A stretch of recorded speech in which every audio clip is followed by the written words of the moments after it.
నమస్తే. మినీ నవల శీర్షిక గోరంత దీపం. రచన ఆదూరి సావిత్రి గారు. చదువుతున్నది రాధిక.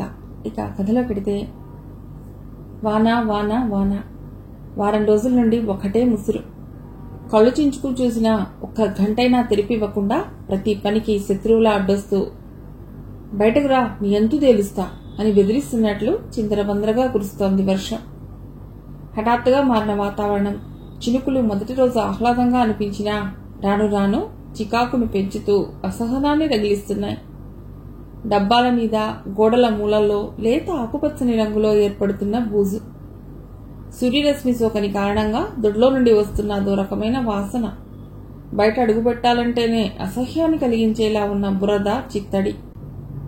ఈ సాధారణ సమస్యల్ని డామినేట్ చేస్తూ మరో విచిత్రమైన సమస్యను హారతి మెదడులో సృష్టిస్తోంది వర్షం.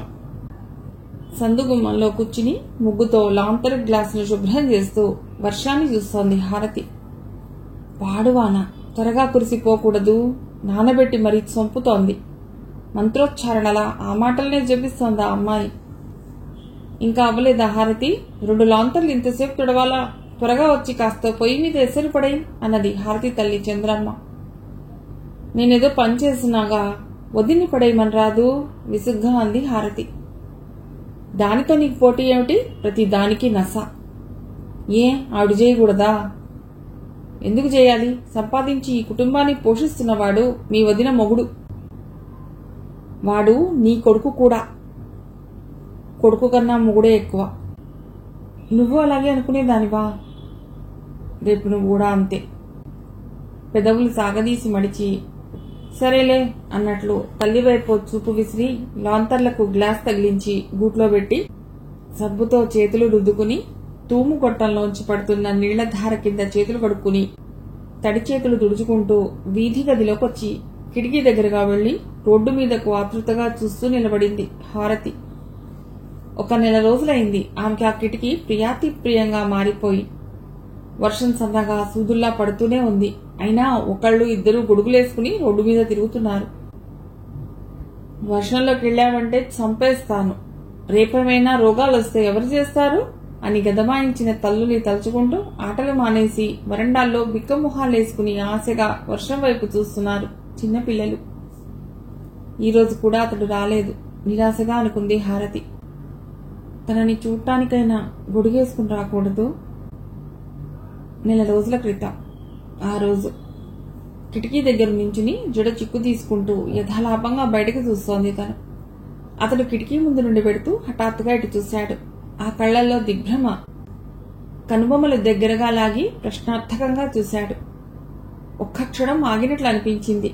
వెంటనే తలదిప్పుకుని వెళ్ళిపోయాడు. క్షణంలో సగం సేపు మాత్రమే తనను చూసిన ఆ కళ్ళు మర్చిపోలేనట్లుగా ఉన్నాయి. బ్రహ్మదేవుడు మంచి మూడ్లో ఉండగా అతన్ని సృష్టించినట్లు తీరుబుగా ఉన్నాడు. అతడెవరో. ఉదయం 10 గంటలయిందప్పుడు. ఆ తెల్లవారి నుండి తనకు తెలియకుండానే ఆ టైముకు కిటికీ వైపు చూడటం అలవాటైంది. కాస్త అటు ఇటుగా అతడదే టైంకి వచ్చేవాడు. తను అతడి దృష్టిలో పడకుండా చాటుగా నించుని అతడిని గమనించేది. అంతవరకు గబగబా నడిచొచ్చి ఆ కిటికీ దగ్గర ఆగి నెమ్మదిగా సిగరెట్ తీసి వెలిగించుకుని అగ్గిపులను పారవేసే నెపంతో కిటికీ వైపు చూసేవాడు. హారతికిదంతా తమాషాగా, కించిత్ గర్వంగా అనిపించేది. ఒకసారి ఆమె జడల్లుకుంటూ కిటికీ దగ్గరే నిలబడి యథాలాపంగా చూసినట్లు అతడి వైపు చూసేది. అలాంటప్పుడు అతడి కళ్ళు తళుక్కున మెరిసేవి. అదో అలవాటుగా, ఇంకా చెప్పాలంటే వ్యసనంగా మారింది ఆమెకు. ఉదయం 10 గంటలు అవ్వటం కోసం ఎదురు చూడటంలోనే మిగిలిన రోజంతా థ్రిల్లింగ్గా గడిపేదామె. హారతి 16 ఏళ్ల వయస్సు చేసే రొదకు అతడి కేంద్ర బిందువుగా ఉండేవాడు. ఎంత పనిలో ఉన్నా తల్లి విసుక్కుంటున్నా లెక్క చేయకుండా ఆ టైంకు కిటికీ కంటుకుపోయేదామె. అలాంటిది అతడిని చూసి వారం రోజులయ్యింది. దీనికంతకు ఈ పాడు వర్షమే కారణం. 1 రోజు కాదు, 2 రోజులు కాదు, వారం రోజులు. రోజుకు 24 గంటలు. గంటకు ఓహ్, ఇలా గడపగలిగింది తను. కిటికీ రెక్క మీద చెయ్యి ఆనించి నిలబడ్డ హారతి ఒక్కసారిగా అలర్ట్ అయింది. అతనే. పిచ్చి సంతోషం వచ్చేసింది ఆమెకు. ఇన్ని రోజులు ఏమయ్యావు నేస్తాం, రాకుండా ఎలా ఉండగలిగావు అని అడిగేయాలన్నంత ఉక్రోషం వస్తోంది. గొడుగు కర్రను ఎడమ చెంప కింద నొక్కిపెట్టి సిగరెట్ వెలిగించుకుని అగ్గిపుల నిదానంగా పారేస్తే ఇటు చూశాడతడు. హారతి కళ్లల్లో మెరుస్తున్న సంతోషాన్ని గుర్తించిన వాడిలా చిరునవ్వు నవ్వాడు. చటుక్కున పక్కకు తప్పుకుందామే. అతడు చకచకా వెళ్ళిపోయాడు. ఈ టైంలో అతడు రాడు సాధారణంగా. కానీ ఈ వర్షంలో, వేళకాని వేళలో అతడు తన కోసం, కేవలం తనను చూడటం కోసమే వచ్చాడు. దిండును చెంపల కానించుకుని మంచం మీద పడుకుంది హారతి. చలేస్తుంటే కాలివేళ్లతో దుప్పటి అందుకుని పైకి లాక్కుంది. గుండెల్లో వెచ్చగా అతడి ఊహలు. అసలు సంధ్య వేళ. ఆ పడకేమిటే? లే, అన్నయ్య వస్తే తిడతాడు. లేచొచ్చి కూర తరిగిపెట్టు అన్నది చంద్రమ్మ. ఛీ, ఈ కొంపలో కాసేపు తీరిగ్గా ఆలోచించుకోవటానికి కూడా వీలై చావదు. విసుక్కుంటూ లేచి, ఏం కూర తరగాలి విసురుగా అన్నది హారతి. పాదుకు 4 దొండపిందలున్నాయి. కోసి తరిగి ఆ చేత్తోనే కూరొండేసి. వదినైతే ఒక్క పని చేయదు. రాణిగారిలాగా కూర చేస్తున్నంతసేపు సణుగుతూనే ఉంది హారతి. హారతి ఇలా అన్నప్పుడల్లా అది పని చేయకపోతేనే మనల్ని సాధించదు. మొగుడికి పురెక్కించి మన మీదికి తోలి తమాషా చూడదు. ఈ మాత్రం శాంతిగా ఉన్నామంటే దాని చలవే. నువ్వు దాని సంగతి ఎత్తకు అని మందలించింది చంద్రమ్మ. చంద్రమ్మకి 2 కొడుకులు. భర్త లేడు. పెద్ద కొడుకు భూపతిని పెంపకానికి ఇచ్చారు. అతడు నెల్లూరులో ఉంటాడు. అతడికో సినిమా హాల్ ఉంది. పెంపకం వెళ్ళటం మూలాన కలిసొచ్చిన ఆస్తి అది. అతడు ప్రతి నెల తల్లికి 100 రూపాయలు పంపుతుంటాడు. అంతకన్నా బాధ్యత వహించడు. భూపతికి వీళ్లతో ఏమంత టచ్ లేదు. చిన్న కొడుకు రాజయ్య, అతడి భార్య సుభద్ర. చంద్రమ్మ, హారతి పులిరెడ్డిపల్లెలో ఉంటారు. ఒక పాత కొంప, ఎకరం పొలం. ఇది ఆస్తి. రాజయ్య ఒక మిల్లులో గుమస్తాగా పనిచేస్తుంటాడు. ఆ మిల్లు యజమాని సత్యనారాయణ బాబు. ఆ ఊళ్ళో ఆయనంతా సత్యం బాబు గారు అంటారు. చంద్రమ్మ పొలం పనులు తానే చూసుకుంటూ ఉంటుంది. ఆమె కూడా బయటికెళితే ఇంట్లో హారతి, సుభద్ర ఉంటారు. సుభద్ర నెమ్మదస్తురాలు. పని అంటే కాస్తంత బద్ధకం. వీళ్ళింటికెదురుగా ఉన్న గుడిసెలో రోసీ అనే 13 ఏళ్ల పిల్ల ఉంది. తల్లి చచ్చిపోతే ఓ ముసలమ్మ పెంచింది దాన్ని. ఆ పిల్ల సత్యంబాబు గారింట్లో పనిచేస్తుంటుంది. తరచుగా చంద్రమ్మ ఇంటికి వస్తూ ఉంటుందది. ఏ మిగిలినా దానికి ఇస్తూ ఉంటుందామె. అలికిన ఇంట్లో శుద్ధతో ముగ్గులు పెడుతోంది హారతి. వాటిని చూస్తూ నించున్న రోసి ఉన్నట్లుండి, అమ్మాయి గారు, చిన్నబాబు గారు అన్నది గొంతు తగ్గించి. లేచి నిలబడి అనాసక్తిగా అటు చూసిన హారతి కళ్ళు విప్పారాయి. అతడు ఇటువైపు చూడబోయి అక్కడే ఉన్న రోసిని గమనించి సిగరెట్ వెలిగించుకోకుండానే వెళ్లిపోయాడతడు. అప్రయత్నంగా టైం చూసిందామె. 9. ఈ రోజుంత త్వరగా వచ్చాడే? చిన్నబాబు గారంటే కుతూహలంగా అడిగింది హారతి. సత్యంబాబు గారి కొడుకు. నేను పనిచేయట్లా అక్కడా అన్నది రోసి. పెళ్ళయిందా? లేదు. అంత పెద్దింటి పిల్లడు తనను కోరుతాడా?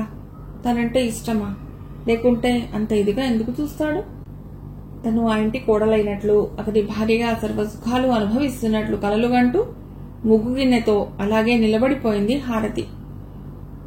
ఏందమ్మా ముగ్గేయవు అన్న రోసి మాటలతో తిరిగి ఇందాకటి ముగ్గును పూర్తి చేయటానికి కూర్చున్న హారతి పెదవుల నిండా హాసరేఖలు. ఎన్నడూ లేంది రోసిని అనేక ప్రశ్నలు వేసాగింది. అన్ని ప్రశ్నలు అతడి చుట్టూనే తిరుగుతున్నాయి. ఏవేవో అడుగుతూ సంభాషణను అతడి దగ్గరకు తెచ్చి వదిలి అక్కడి నుండి రోసి చెప్పేది అతి శ్రద్ధగా వినసాగిందామె. అతడి పేరు చంద్రబాబు. పట్టణంలో పొలాల చదువు చదివాడు అన్నది రోసి. ఒక్కడే కొడుకుట. అందరికీ అతడంటే గారాబముట. ఇంట్లో అతడి మాటే చెల్లుబాటు అవుతుందిట. ఉద్యోగం చేయడు. వాళ్ళకు బోలెడన్ని పొలాలున్నాయి. ఈ ఊళ్ళోనే ఉండి సరదాగా వ్యవసాయం చేస్తాట. అతడికి పెళ్లి చేయరా అన్నది హారతి. ఏమో అమ్మా, నచ్చిన ఆమె దొరకొద్దు అంది రోసి.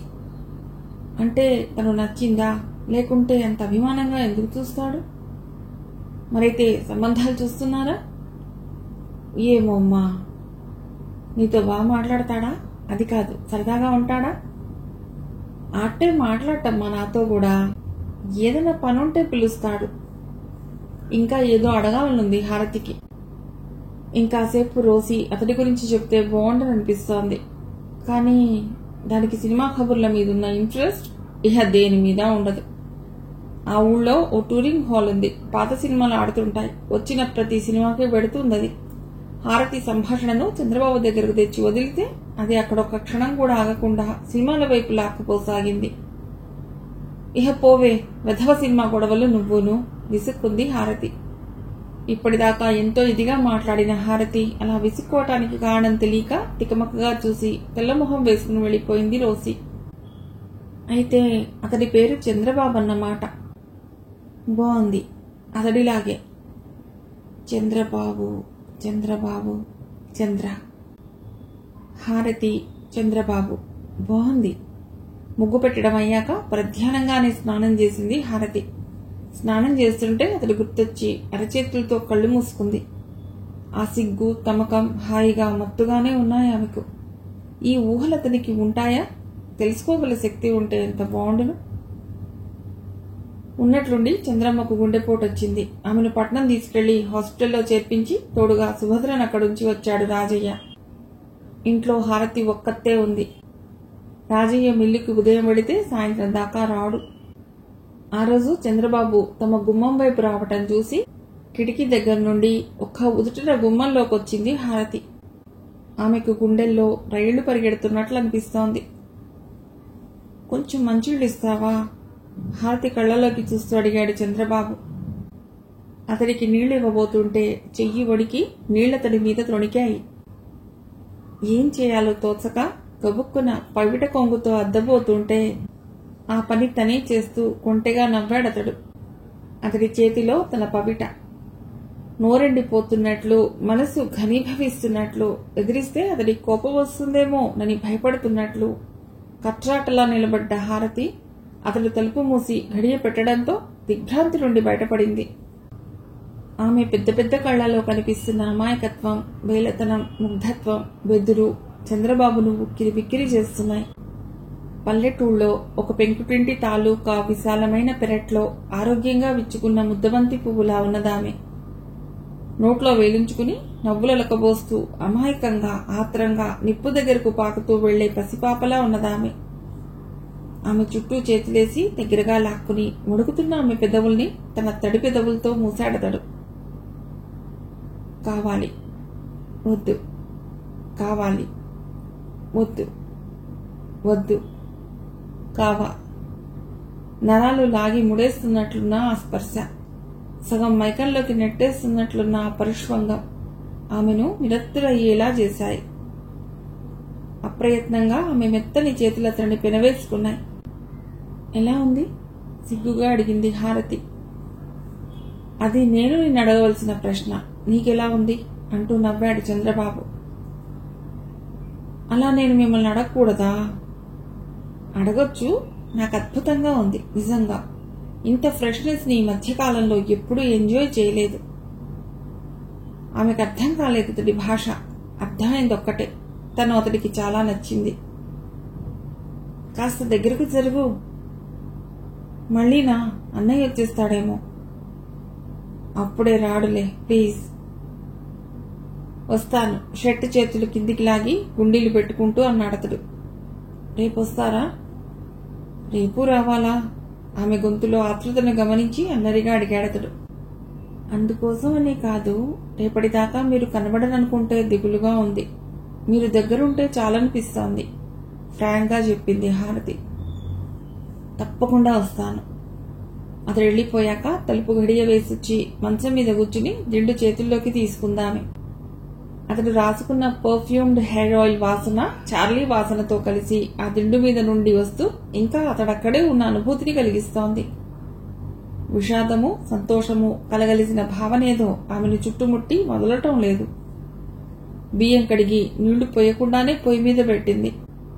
కూర తరుగుతూ చెక్కులు పళ్లెంలో వేసి ముక్కలు కింద పారేసింది. వంటగదిలోకి ముందు గదిలోకి ఏ పనో మర్చిపోయిన దానిలాగా పదే పదే తిరిగింది. తన మతిమరుపుకు తానే నవ్వుకుందామి. చెల్లెలి మొహంలో వెలివిరుస్తున్న ఉత్సాహాన్ని ఆశ్చర్యంగా చూశాడు రాజయ్య. అమ్మ దగ్గర నుంచి ఉత్తరం వచ్చిందా అన్నాడతడు.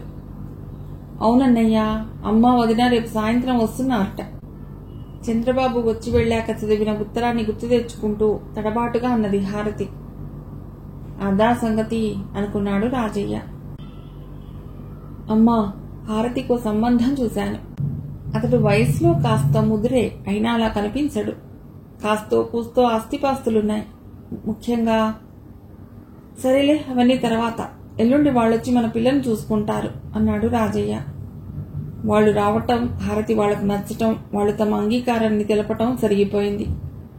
చంద్రబాబు పక్కన నల్లగా లావుగా ఉన్న ఈ పెళ్లి కొడుకును ఊహించుకుని తల్లడిల్లిపోయింది హారతి. తనకిష్టం లేదనే విషయాన్ని వీళ్ళకెలా తెలియజేయాలి? అమ్మా, వీళ్ళు కట్నం వద్దన్నారు. కట్నం ఇచ్చి దాన్ని పెళ్లి చేసే స్థోమత నాకు లేదు. ఇంటి పరిస్థితి మీకు తెలుసు అన్న రాజయ్య మాటల్ని మనస్ఫూర్తిగా అంగీకరించింది చంద్రమ్మ. నేను అతన్ని చేసుకోనమ్మా అని ఏడుస్తున్న హారతిని చూసి ఆమె మాతృహృదయం తొట్టుపడినా వాస్తవాన్ని గుర్తించి మనసు రాయి చేసుకుంది. పుత్తడి బొమ్మ లాంటి హారతి పక్కన అతడు ఎబ్బెట్టుగా మోటుగా అనిపిస్తాడు. కానీ తమలాంటి వాళ్లు అందరి వాటి కోసం అంగలార్చడం కన్నా ఉన్నదానితో తృప్తి పట్టమే మంచిది. కాస్త నల్లగా లావుగా ఉన్నాడన్న మాటే గాని అతడికేం తక్కువ? కోరిన తిండి బట్ట అమరుతాయి. సరైన కూడు గూడు కంటే ఆడపిల్లలకి ఇంకేం కావాలి? మీ అన్న సంగతి కూడా కాస్త ఆలోచించు. ఇంకో సంబంధం వాడు తీసుకురాలేడు అంటూ హారతికి నచ్చజెప్పటం ప్రారంభించింది చంద్రమ్మ. అమ్మా, నసుగుతున్నట్లుగా అంది హారతి. ఏమిటో చెప్పు అంది చంద్రమ్మ. నేను చంద్రబాబుని చేసుకుంటాను. ఆయనెవరు? సత్యంబాబు గారి కొడుకు. తెరిచిన నోరు తెరిచినట్లే ఉండిపోయింది చంద్రమ్మకి. ఈ పిల్లకి ఏం పోయే కాలం వచ్చింది? తాను కలగనటం లేదు కదా. ఏమిటి, సత్యంబాబు గారి కొడుకుని చేసుకుంటావా నువ్వు? అపనమ్మకంగా అడిగిందామె. అవును అంతే. ఒక్కసారిగా పూనకం వచ్చిందానిలా మారిపోయింది చంద్రమ్మ. నీకేమన్నా మతి చెలించిందా? అన్నయ్య విన్నాడంటే చెప్పు తీసుకుతంతాడు నేను. మనం వాళ్ళ కాళ్ళ దగ్గర బతికేవాళ్ళం. నీ వాగుడు వాళ్ళు విన్నారంటే మనల్ని అందరినీ కలిపి ఉప్పు పాత్ర వేస్తారు. గాలి చేష్టలు చేయకుండా అన్నయ్య తెచ్చిన సంబంధం చేసుకో కోపంగా అన్నదామె. ఆయనకి నేనంటే ఇష్టం. ఎవరికి? చంద్రబాబుకి. నీకెప్పుడు చెప్పాడు? అసలు అతను నీతో ఎప్పుడు మాట్లాడాడు? ఆయన నీకెలా తెలుసు? అనుమానంగా చూస్తూ గబగబా అడిగింది చంద్రమ్మ. ఆయన నాకేం చెప్పలేదు. నేను గుమ్మంలో నించుంటే అభిమానంగా ఇష్టంగా చూస్తాడు. అతడు చంద్రబాబు అని రోసి చెప్పింది తడబాటుగా అంది హారతి. తన కూతురెంత అమాయకురాలు. ఈ ప్రపంచంలో ఎలా బతుకుతుందది? నీ వంక అభిమానంగా చూసినంత మాత్రాన అలా అనుకోవటమేనా? ఏదో నదరుగా ఉన్నావని అలా చూసి ఉంటాడు. అసలు ఈసారి నువ్వు ఆ గుమ్మం ఛాయలకు వెళ్ళావంటే కాళ్ళు రగ్గొడతాను. నోరు మూసుకుని ఇంట్లో పడుండు కఠినంగా అంది చంద్రమ్మ. ఈ పరిస్థితిని ఎలా జీర్ణించుకోవాలో, కూతురికి ఎలా రచ్చ చెప్పాలో అర్థం కావటం లేదా ఆమెకు. నువ్వు తెచ్చిన సంబంధం ఖాయం చేయరా, త్వరలోనే ముహూర్తాలు పెట్టుకుందామని చెప్పు అంది కొడుకుతో. ఇంకో 3 నెలల వరకు కుదరదుట. ఫిబ్రవరిలో పెట్టుకుందాం. ఈలోగా తాంబూలాలు పుచ్చుకుందాం అన్నాడు రాజయ్య. 2 నెలలు గడిచాయి. నలతగా నలిగినట్లుగా ఉంటున్న హారతిని భయంగా అనుమానంగా చూసింది చంద్రమ్మ. ఆమె అనుమానం నిజమని తెలియగానే ఆ బలహీనపు గుండె ఆగిపోయింది. రాజయ్యకు అయోమయంగా ఉంది. హఠాత్తుగా తల్లి చనిపోవటంతో దిమ్మెరపోయాడతడు. ఇంకో 1 నెల రోజుల్లో హారతి పెళ్లి. ఇంతలోనే ఈ దారుణం. ఎందుకిలా జరిగిందో రాజయ్యతో పాటు సుభద్రకి తెలియదు. చంద్రమ్మ పెదవి విప్పి ఆ సంగతి ఎవరికీ చెప్పలేకపోయింది. కాని త్వరలోనే సుభద్ర ఈ విషయాన్ని పసిగట్టి హారతిని నిలదీసింది. అతడు చంద్రంబాబని తెలిసి నిర్ఘాంతపోయింది. ఈ విషయం, అదే నువ్వు తల్లి కాబోతున్నావనే విషయం అతడికి తెలుసా అన్నది సుభద్ర. తెలుసు, రోసితో ఖబరు పంపాను ఏడుస్తూ అన్నది హారతి. ఇంత జరిగాక ఇప్పుడు ఏడుపెందుకు? అతనేమన్నాడు? అబార్షన్ చేయించుకోమన్నాడు. చేయించుకో. అతడికే, అతడు మగాడు. అతడినెవరూ ఏమనరు. సాక్ష్యాలు గుర్తులు నీ మీద ఉంటాయి. నువ్వు దొరికిపోతావు. అంతా నిన్ను చీదరించుకుంటారు. వదినా, నువ్వు అలా అనకు. ఇప్పుడు నువ్వే నాకు అమ్మవు. నాకు అతడి మీద నమ్మకం పోతోంది. నాకు మిగిలిన ఒకే ఒక్క అనుబంధం ఇది. నేను ఇహ ఎవరిని పెళ్లి చేసుకోను. ఈ బిడ్డను పెంచి పెద్ద చేయటంలోనే నా బతుకును గడుపుకుంటాను. నాకు మగవాళ్లంటే విరక్తి పుడుతోంది. నాకిక పెళ్లి పెటాకులు వద్దు. ఈ బిడ్డను విచ్ఛిన్నం చేయటానికి ప్రయత్నించకొదినా అంటున్న ఆడబిడ్డ వైపు నిశితంగా చూసింది సుభద్ర. అమాయకంగా చిక్కి శల్యమైన శరీరంతో, బెంగనిండిన మొహంతో, దీనంగా ఉన్న కళ్ళతో, కన్నీళ్లతో, మలినమైన బుగ్గలతో, ఇంకా పసితనం వీడనట్లున్న హారతిని చూస్తుంటే జాలి పొంగుకొచ్చింది ఆమెకు. యుగ యుగాల స్త్రీ చరిత్రకు ప్రతిరూపమిది.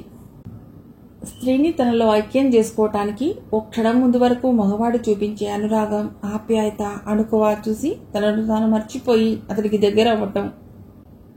ఓసారి తనను అనుభవించాక హఠాత్తుగా అతడిలో దర్శనమిచ్చే జంతు ప్రవృత్తిని చూసి తల్లడిల్లటం, దుఃఖించటం, ఆత్మహత్యకు ప్రయత్నించటం ఇవన్నీ స్త్రీకి తెలిసిన విషయాలే.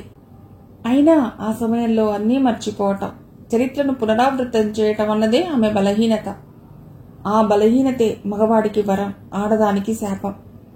మీ అన్నయ్య వెళ్లి ప్రాధేయపడితే వింటారేమో, ప్రయత్నిద్దాం అంటున్న సుభద్ర వైపు కృతజ్ఞతగా చూసింది హారతి. అమ్మ చెప్పేది నిజమే, చాలా మంది ఆడవాళ్ల కన్నా వదిన నయం. కోమలమైన మనసు ఆమెది అనుకుంది హారతి. అదేమిటి, నీకు నాకే పెట్టావే? హారతి అన్నం తినదా? ఏం చేస్తోందది? ఈ మధ్య అది హుషారుగా ఉండటం లేదే, చిక్కి శల్యమవుతోంది. అమ్మ మీద బెంగ పెట్టుకున్నట్లుంది. నువ్వు దాన్ని బాగా దగ్గరకు తీ, దాన్నిటు పిలు అన్నానికి కూర్చుంటూ అన్నాడు రాజయ్య. మీకు ఆవకాయ వేయినా? నిదానంగా అంది సుభద్ర. హారతినిటు పిలు అన్నట్లు ఆవకాయలో నెయ్యి వేసుకుంటారా, నూనె తీసురానా? దాన్ని కూడా వచ్చి ఇక్కడ కూర్చోమను. పిచ్చి మొద్దులా ఆ గదిలో ఒక్కతే కూర్చుని ఏడుస్తున్నట్లుంది. ఆవకాయలో వెన్నపూస నంచుకుంటారా? నీ ఆవకాయ తగలయ్యా, నీ చెప్పేది వినపడ్డల్లా. దానికి జ్వరంగా ఉంది. ఆచార్ని పిలిచి చూపించకపోయావా? చూపించాను, మందు పొట్లాలు ఇచ్చి వెళ్ళాడు. అమ్మ మీద బెంగనుకుంటాను. అప్పుడే మజ్జిగ పోసుకుంటున్నారే? ఆకలి లేదు. అవన్నీ తర్వాత సర్దేసి వస్తాను, నిద్రపోకండి ఇప్పుడే. ఏం విశేషం, ఏమిస్తా సరదాగా అన్నాడు అతడు. అతడి వైపు చూసిందామె. ఈ సంతోషం ఇంకొన్ని క్షణాల్లో తను హరించబోతోంది. గుండె మీద టన్నుల కొద్దీ బరువు పెట్టి నొక్కుతున్నట్లుందామెకు. మీతో మాట్లాడాలి బలవంతంగా నవ్వుతూ అందామె. అబ్బా, ఏకాంతంగానా? త్వరగా రా అయితే, నేను సాయం చేయనా? ఇదంతా వింటూనే ఉంది హారతి. రాజయ్య ఎదుటికి రావటానికి జంకుతోందామె. అతడున్నంతసేపు మంచం మీదే గడిపేస్తోంది. గదిలోకొచ్చి లైట్ ఆర్పి బెడ్ లైట్ స్విచ్ నొక్కి రాజయ్య కాళ్లు ఒడిలో పెట్టుకుని ఒత్తుతోంది సుభద్ర. ఏదో చెప్తానన్నావు, ఇట్రారాదు చెయ్యి చాపుతూ అన్నాడు కదూ. ఇక్కడి నుంచే చెప్తాను, ఆ చెయ్యి అందుకోకుండా అన్నదామె. సరే కాని త్వరగా. కొన్ని క్షణాలు మాటలు కూడా తీసుకోవటానికి అన్నట్లు నిశ్శబ్దంగా ఊరుకుని ఓరగా అతడి వైపు చూసిందామె. అతడిటే చూస్తున్నాడు. చంద్రబాబు సత్యంబాబు గారి కొడుకు, మన హారతిని చేసుకుంటాడేమో. మొన్న మీరు తెచ్చిన సంబంధం దానికి ఇష్టం లేదు. తెగించిందాల్లా గబగబా చెప్పేసింది సుభద్ర. ఊపిరి బిగబట్టి వింటోంది హారతి. నీకేం మాయరోగం వచ్చిందే? ఒంటి మీద తెలివుండే మాట్లాడుతున్నావా? వాళ్ళెక్కడా, మనమెక్కడా? వాళ్ళు కుర్చీలో కూర్చుని నన్ను వాకిట్లో నిలబెట్టి మాట్లాడతారు. ఈ తెలివితేటలు నీవా దానివా? ఆవేశంగా అన్నాడు రాజయ్య. ఉద్రేకంతో అతడి మొహం ఎర్రగా మారింది. అతడు దీని బిడ్డకు తండ్రి అంటూ అసలు విషయాన్ని చెప్తున్న సుభద్రను నిలువుగుడ్లేసుకు చూశాడు రాజయ్య. అంతలోనే శివమెత్తిన వాడిలా ఊగిపోతూ లేచాడు. ఇదేం సానికొంప అనుకున్నారా? అడ్డమైన వాళ్ళని ఇంటికి పిలిపించుకుని. ఛీ, మనుషా, పశువా అది? మీరంతా ఏమడుస్తున్నారు? అందుకే ఈ విషయం తెలిసే గుండె పగిలి చచ్చిపోయిందా అమ్మ? దాన్ని ఇప్పుడే నరికి పోగులు పెడతాను అంటూ రంకెలేస్తున్న రాజయ్యను తిరిగి మంచం మీద కూలేసి నచ్చజెప్పసాగింది సుభద్ర. మీరు కాస్త శాంతంగా ఆలోచించండి. అది చిన్నపిల్ల, తెలియక ఇంకొకరిని పెళ్లాడకుండా నీతికి నిలబడి ఆ చంద్రబాబుని దేవురిస్తోంది. నిజంగా అది దురదృష్టవంతురాలు. లేకుంటే బంగారం లాంటి పిల్ల హాయిగా పెళ్లి చేసుకుని పిల్లా పాపలతో సుఖంగా ఉండక ఆ లంపటంలో ఎందుకు చిక్కుకుంటుంది? అయితే ఏం చేస్తారే? వాడు దీన్ని చస్తే చేసుకోడు. చేసుకునేవాడైతే అబోర్షన్ చేయించుకోమని ఎందుకు చెప్తాడు? పెళ్లి కాకుండానే బిడ్డని కంటుందా ఇది? తలెత్తుకు తిరగాల నేను అంటూ రాజయ్య ఇరిటేట్ అవ్వటం, సుభద్ర అనునయ వాక్యాలు అన్నీ వింటూ ఆ భయంకరమైన రాత్రిని రెప్పవేయకుండా గడిపింది హారతి. రాజయ్య రాయబారం ఫలించలేదు. ఆ వర్గంలో వాళ్ళు అనవలసిన మాటలన్నీ అన్నాడు సత్యంబాబు. తండ్రికి ఎదురాడలేదు చంద్రబాబు. వాళ్ల మాటల్లో ఒలికిన నీచత్వాన్ని, చేతల్లో చూపించిన అవమాన భారాన్ని కడుపులో ఇముడ్చుకుని భారంగా ఇంటికొచ్చాడు రాజయ్య. అతడిప్పుడు నడుము విరిగిన పాములా ఉన్నాడు. తనను చూసి గవాలన గదిలోకి వెళ్లబోతూ దొరికిపోయిన హారతిని పరిశీలనగా చూసిన రాజయ్య ఉలిక్కిపడ్డాడు. హారతి ఏడవగా ఎప్పుడూ చూడలేదతడు. అంతటి విషాదాన్ని మొహంలో ఎన్నడూ చూడలేదు. కంటి చారికలతో, మలినమైన మొహంతో, రేగిన జుట్టుతో, పసితనం వీడని బుగ్గలతో, నలిగిన పువ్వులా భయంకరంగా బేలగా చూస్తున్న హారతిని చూసి నిగ్రహించుకోలేకపోయాడతడు. హారతి అన్నాడు అప్రయత్నంగా చేయి చాపుతూ. గట్టు తెగిన వరద గోదారిలా అతడి చేతుల మధ్యకొచ్చేసి హోరున విలపించసాగింది హారతి. రాజయ్య చంద్రబాబు గురించి చెప్పిన వర్తమానం వినగానే అంతవరకు ఏ మూల్లో మిణుకు మిణుకుమంటున్న ఆశ కాస్త హరించుకుపోగా బేలగా మారిందామె. ఆ రాత్రంతా ఆలోచించారు రాజయ్య, సుభద్ర. ఏమీ జరగనట్టు ఇంకొకటిని పెళ్లి చేసుకోవటానికి హారతి ఒప్పుకోలేదు. అలా అయితే తానే ఆత్మహత్య చేసుకుంటానంది. నువ్వెందుకే చావటం? సరే కాని పుస్తకడితేనే మొగుడా? వాడలా దర్జాగా నిలగటం, నువ్విలా కుళ్ళి కుళ్ళి చావటం ఏమిటి? తప్పో ఒప్పో ఇద్దరూ కలిసే చేశారు. వాడు హాయిగా ఇంకో దాన్ని పెళ్లి చేసుకుంటాడు. నువ్విలా మూడులా వాడికి పడి ఏడుస్తూ ఇంతటి దానికి బిడ్డను కూడా చంపుకోవటం దేనికి? ఇలాగే ఉండు, ఇహ ఏడవకు నువ్వు, నీకు నేనున్నాను ధైర్యంగా అంది సుభద్ర. దీనివల్ల నీకెన్ని సమస్యలు ఎదురవుతాయో తెలుసా అన్నాడు రాజయ్య. ఏం పర్వాలేదు, మీరు ధైర్యంగా ఉండండి. ముందు ఇప్పటికే ఇరుగు పొరుగు మన గురించి అనుమానిస్తూనే ఉన్నారు. గుట్టు చప్పుడు కాకుండా ఏదైనా చేసినా చెప్పుకుంటారు, బిడ్డని కన్నా చెప్పుకుంటారు. సమస్య తమది కానంత వరకు అలా వాగటం మన వాళ్లకున్న సహజ గుణం. మీకెందుకు, మీరు ఊరుకోండి, ఇక దాని గురించి ఆలోచించకండి అన్నదామె. హఠాత్తుగా సుభద్ర మీద స్నేహాన్ని ఒలకబోస్తూ ఏదో ఒక పని కల్పించుకుని రాజయ్య ఇంటికొస్తూ డేగ కళ్లతో ఆరాగా హారతిని చూసి బుగ్గలు నొక్కుకోసాగారంతా. వాళ్లలో 190 మంది ఆడవాళ్లే ఉన్నారు. ఈ విషయం ఊళ్ళోని ఆడవాళ్ల మధ్య ఐకమత్యాన్ని కుదిర్చింది. అమ్మాయి, నీ ఆడపడుచు అంటూ అడగబోయిన ఆమెను మధ్యలోనే అడ్డుకుంటూ, అవును, మా ఆడపడుచు కడుపుతో ఉంది.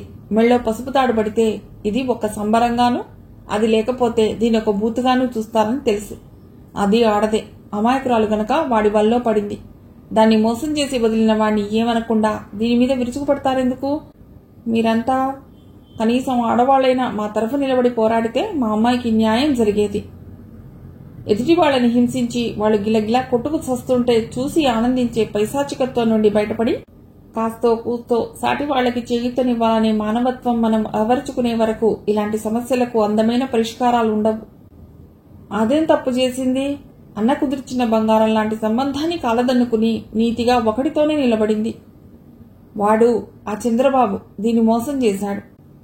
తాళి కట్టినా కట్టకపోయినా వాడే దీని భర్త, పుట్టబోయే దాని బిడ్డకు తండ్రి. ఇహ ఈ విషయం మీద అనవసరపు కుతూహలాన్ని ప్రదర్శించకండి. మొహం ఎత్తి గబగబా చెప్పేసిన సుభద్రను తెల్లబోయి చూసిందామె. ఆ తర్వాత తెలివి తెచ్చుకుని ఈ విషయాన్నందరికీ చాటి చెప్పటానికి రోడ్డు మీదకు పరుగుదీసింది. ఆ రోజు పొద్దుకూకే వేళ హారతికి నొప్పులు ప్రారంభమయ్యాయి. ఆ ఊళ్ళో హాస్పిటల్ లేదు. సాధారణంగా ఇలాంటి కేసులు వీరమ్మ అనే ఎరుకల మనిషి చూసుకుంటుంది. రాజయ్య వెళ్లి వీరమ్మ ఊళ్ళో లేదనే కబురు తెచ్చాడు. ఆందోళనగా నొప్పులు తట్టుకోలేక సతమతమవుతూ ఏడుపును పెదవుల కింద నొక్కిపట్టడానికి విశ్వ ప్రయత్నం చేస్తోంది హారతి. భయంతో కంపించిపోతూ పక్కింటికి పరిగెత్తింది సుభద్ర. చాలే పోమ్మా, తగుదునమ్మా అని బయలుదేరారు. మీ కొంపకొస్తే మా ఆడపిల్లలకు పెళ్లిళ్లైనట్టే, కనకపోతే చావమను. దాదాపు అందరూ ఇదే విధంగా విదిలించి కొట్టారు సుభద్రని. పెరటి గోడల దగ్గరికొచ్చి హారతి కేకలు, సుభద్ర ఓదార్పులు కుతూహలంగా వింటూ చెవులు కొరుక్కోసాగారు ఆడవాళ్లు. ఆడదానిలో నిద్రాణమై ఉండే కఠినత్వానికి ప్రతీకల్లా ఉన్నారు వాళ్ళిప్పుడు. సుభద్రకు ఆవేశం, దుఃఖం పొంగుకొస్తున్నాయి. గొడ్డులా మూలుగుతున్న హారతిని నిస్సహాయంగా చూస్తూ ఉండిపోవలసి రావటం నరకంగా ఉంది. హారతి చచ్చిపోదు గదా. వెన్నుల్లోంచి చలి పుట్టుకొచ్చింది సుభద్రకి ఆలోచన రాగానే. గబగబా రోసి ఇంటికి పరిగెత్తి నిద్రపోతున్న ముసలమ్మను లేపి చెప్పింది. ఏడవకమ్మా, నేనొస్తా పద. ఇది ఊరా వల్లకాడ, ఆపదలో ఉన్న మనిషిని ఆదుకోవటానికి శంకల అంటూ తన వెంట వస్తున్న ముసలమ్మను చూడగానే పోయిన ప్రాణం తిరిగొచ్చినట్లయింది సుభద్రకి. హారతికి మగబిడ్డ పుట్టాడు. పిల్లవాడు అచ్చం చంద్రబాబు పోలికే. కింది పెదవికి దిగువన కుడివైపున పుట్టుమచ్చతో సహా ఫోటో తీసినట్లు దిగాడు. ప్రాణం ఆగక తమకు కొడుకు పుట్టాడని కబురంపింది హారతి. ఆ సమయంలో చంద్రబాబు పెళ్లి కొడుకై ఉన్నాడు. పోయి బావిలో దూకమనిద్దరిని, ఇంకోసారి ఇలాంటి కబుర్లు పంపితే ఊళ్ళో కూడా ఉండనివ్వకుండా చేస్తాను అన్నాడతడు. గుండె రాయి చేసుకుంది హారతి. ఇహ అతడి గురించి ఆలోచించటం, దేవరించటం అనవసరం అనుకుందామె. తన కొడుక్కి భార్గవ అని పేరు పెట్టుకుంది. అమ్మ, అత్త అని చిలకలా పలికే భార్గవను సంభ్రమంగా చూస్తూ, ఇంట్లో ఉండే ఆడవాళ్లు ఆ ఇద్దరేనని వీడికి తెలిసిపోయినట్లుందే అనేది సుభద్ర. ఇరుగు పొరుగు మాటలు లెక్క చేయకుండా వాడి ముద్దు మురిపాలతోటిదే లోకంగా గడపసాగింది హారతి. నెల్లూరులో ఉన్న భూపతికి విషయం తెలిసి ఆశ్చర్యపోయాడు. నాకు పిల్లలు పుట్టరన్నారు డాక్టర్లు, వీడి తీసుకుని నాతో వచ్చేయి నువ్వు అన్నాడతడు. అతడి దగ్గర అట్టే చనువు లేదు హారతికి. ఆ కొత్త ప్రదేశానికి వెళ్లటానికి బెరుకనిపించి తర్వాత వస్తాలే అన్నయ్య అన్నది నసుగుతున్నట్లుగా. అతడు ఇహ బలవంత పెట్టలేదు. ఆరేసిన బట్టల్ని మడత పెడుతోంది హారతి. భార్గవ అరుగు మీద కూర్చుని బొమ్మలతో ఆడుకుంటున్నాడు. రాజయ్య, సుభద్ర కలిసి ఆమె అన్న కూతురి పెళ్లికి వెళ్లారు. రాత్రికి నేను వచ్చేసరికి పొద్దుపోతుంది, కావాలంటే అవ్వరు తోడుగా పిలుచుకో అన్నాడు రాజయ్య వెళ్లేటప్పుడు హారతితో. హారతి, భార్గవ ఉన్నారింట్లో. వీధి గుమ్మంలో నిలబడ్డ మనిషిని చూసి మడత పెడుతున్న చీరనలాగే పట్టుకుని అతడి దగ్గరకు వచ్చింది హారతి. అతడు చంద్రబాబు అనుచరుడు, పేరు నారిగాడు. ఏం కావాలి? ఉద్వేగంగా అడిగింది హారతి. అయ్యగారు వస్తానని చెప్పమన్నారు అన్నాడు వాడు. వద్దు అనబోయి ఆపుకుందామే. అతడిని చూడాలి. బాబునెత్తుకున్నప్పుడు అతడి మొహంలో మెరుపు చూడాలి. ఆ మమకారం అతడి బంధిస్తుందేమో అనే ప్రలోభాన్ని అణుచుకోలేకపోయిందామె. ఎందుకు అన్నదామె. ఆ రబ్బాగారిని చూసుకోవాలట.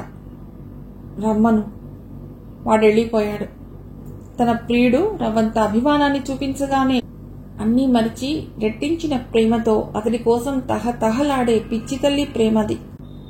కంచంలో పెట్టుకున్న అన్నం తినబుద్ధి కాలేదు హారతికి.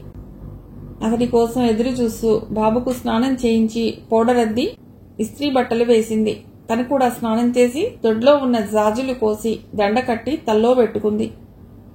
ఈరోజు మీ నాన్న వస్తారట. సంవత్సరం పట్టింది ఆయనకు నిన్ను చూడటానికి రావటానికి. మురిపంగా కొడుకుతో అంటున్న హారతి సరాసరి లోపలికొచ్చి మంచం మీద కూర్చున్న వ్యక్తిని చూసి అదిరిపడింది. అప్రయత్నంగా ద్వారం వైపెళ్లి వీధి తలుపు చెయ్యానించి నిలబడింది. ఆ వ్యక్తితో పాటు నారిగాడు కూడా వచ్చాడు. జరుగుతున్నదేమిటో అర్థం కావటం లేదు ఆమెకు. ఆమె మనస్సేదో కీడుని శంకిస్తోంది. వాతావరణంలో, ఆ మనుషుల మొహాల్లో ఏదో అసహజం. భార్గవ వాళ్లకు దగ్గరగా, తనకు దూరంగా ఉన్నాడు. వాడిని తెచ్చుకోవాలంటే భయం వేస్తోంది. ఇక్కడి నుండి అటు కదిలామంటే నీకు రక్ష లేదు సుమా అని మనస్సు హెచ్చరిస్తోంది. వాళ్ల మధ్యనున్న బాబుని చూస్తుంటే ఆమె కన్నపేగకు నిప్పంటుకున్నట్లుంది. శీలానికి, కడుపు తీపికి మధ్యన నలిగిపోతోందామె. నారిగాడు భార్గవను చేతుల్లోకి తీసుకున్నాడు. వాడు గుక్కపట్టి ఏడుస్తున్నాడు. నోటి మీద చెయ్యి సదుముతున్నాడు నారిగాడు. ఆ రోదర విన్నా కూడా తనకెవరూ సాయం రారు. ఏం కావాలి మీకు? ఈయనెందుకు తెచ్చావు? మీ అయ్యగారేరి? భయంగా చూస్తూ అడిగింది హారతి. మౌనంగా ఊరుకున్నాడు నారిగాడు. మంచం మీద కూర్చునే వ్యక్తి పేరు పరమేశ్వరయ్య, చంద్రబాబు స్నేహితుడు. ఇతనెందుకు ఇంత అసభ్యమైన చనువు తీసుకుంటున్నాడు? తను చంద్రబాబు మనిషిని తెలిసి కూడా. మీరెందుకొచ్చారు అన్న హారతి ప్రశ్నకు పరమేశ్వరయ్య ఇచ్చిన సమాధానం విని అదిరిపడింది హారతి. అపనమ్మకం, అసహ్యం, రోషం, దుఃఖం, కోపం ఒక్కసారిగా ఆమెను కమ్ముకుని నిలువెల్లా ఊపేశాయి. మీరు మనసు పడితే మిమ్మల్ని తను నా దగ్గరకు పంపాడు. మనిషేనా వాడసలు? నేను వాడి సొంత ఆస్తి అనుకుంటున్నాడా? తలా కాస్త దానం చేయటానికి. ఆ చంద్రబాబు ఏమనుకుంటున్నాడు నా గురించి? తనకు మారుగా ఎవరినో పంపుతాడా? రోషంగా అంది హారతి. ఆమె కళ్ళు నిప్పులు చెరుగుతున్నాయి. ఆ వేడికి కన్నీళ్లు కళ్లలోకి ఇంకిపోయాయి. ఎందుకంత గోల పెడతావు? అతడేవన్నా నీకు తాళిగట్టిన భర్త?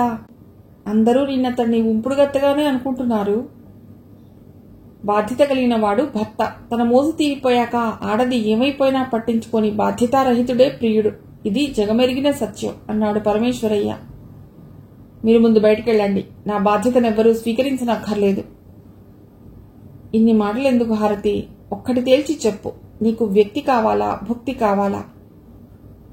నాకు వ్యక్తి కావాలి అని అనుకునేదాన్ని ఒకప్పుడు. రెక్కల కష్టం చేసుకుని నేను నా భుక్తిని సంపాదించుకోగలను. ఇప్పుడు నాకు ఆ వ్యక్తి కూడా అక్కర్లేదు. నేను ఎలాగూ వెళ్ళటం లేదు. కావాలంటే నువ్వు వెళ్ళు అని మిమ్మల్ని నా దగ్గరకు పంపాడని తెలిసినప్పుడే ఆ వ్యక్తి నా దృష్టిలో చచ్చిపోయిన వాడితో సమానం అంటున్న హారతి చేయి పట్టుకోబోయాడు పరమేశ్వరయ్య. ఒక్క అంగలో వీధిలోకి వచ్చి పడిందామె. మర్యాదగా బాబునక్కడ వదిలి బయటకు రండి, లేకుంటే అరిచి అందరినీ పిలుస్తాను అంది హారతి. అలా వచ్చిన వాళ్ళు ఆమెకు సహాయం చేయకపోయినా అంతా అక్కడ గుమిగూడి రచ్చ చేస్తే తన పరువు పోతుంది. ప్రస్తుతం పరిస్థితులు తనకు అనుకూలంగా లేవు. నిరాశగా బయటికొస్తూ, ప్రతిసారి గెలుపు నీదే అనుకోకు. నేనెలా దారికి తెచ్చుకోవాలో నాకు బాగా తెలుసు. నువ్వు చంద్రబాబు మనిషివి. తను నా ప్రాణ స్నేహితుడు. ఈ రోజు నేను నీ దగ్గరకు వచ్చాను. నువ్వే నా కాళ్ళ దగ్గరకు వచ్చే రోజు త్వరలోనే వస్తుంది. రారా నారిగా అంటూ పెద్ద పెద్ద అంగలేసుకుంటూ వెళ్లిపోయాడు పరమేశ్వరయ్య. ఒక్క ఉదుటిన లోపలికెళ్లి తలుపు గడియ వేసి బాబుని గుండెల కదుముకుంది హారతి. ఆమె ఇంకా ఆ దిగ్భ్రమ నుండి తేరుకోలేకపోతోంది. ఇక్కడుంటే వీళ్ల మాటలు చేతల ప్రభావం బాబు మీద పడి పువ్వులాంటి వీడి జీవితం నాశనమైపోతుంది. తానిహ ఇక్కడ ఉండకూడదు. భూపతన్నయ్య దగ్గరికి వెళ్లిపోవాలి. ఈ పరిస్థితులకు దూరంగా జరిగిపోవాలి. వీడు పెద్దయ్యాక నాన్న ఏడనడిగితే అడగడు. అడగకుండా చేస్తుంది తను. ఒక నిర్ణయానికి వచ్చిన తర్వాత సహం బరువు తీరిపోయినట్లు అనిపించింది ఆమెకు. హారతి చెప్పిందంతా విన్నాడు రాజయ్య.